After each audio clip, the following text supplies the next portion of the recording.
Hello అందరికీ. So, ఇక్కడైతే tomato ఎండుమిరపకాయల పచ్చడి ఎలా చేయాలో చూపిస్తానండి. నేనైతే ఇక్కడ కొంచెం ఫాస్ట్ ఫార్వర్డ్‌లో పెట్టాను. మీకు ఇంకా డీటెయిల్‌గా నేను మొత్తం ఎక్స్‌ప్లెయిన్ చేస్తూ ఒక లాంగ్ వీడియో అయితే చేశాను.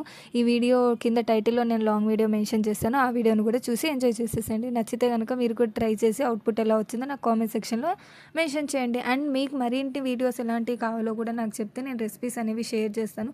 మీకు గనుక నా ఛానల్ నచ్చినట్లయితే లైక్ చేసి, షేర్ చేసి, సబ్స్క్రైబ్ చేసుకోండి. మెల్లగా తెల్లారిందో ఎలా వెలుతురే తెచ్చేసిందో ఇలా పోసి నవ్వులతో మెరిసే పసిపాపల్లా చేదతో బావులలో గలగల చెరువులో బాతుల ఈతల కళ చేదుగా ఉన్న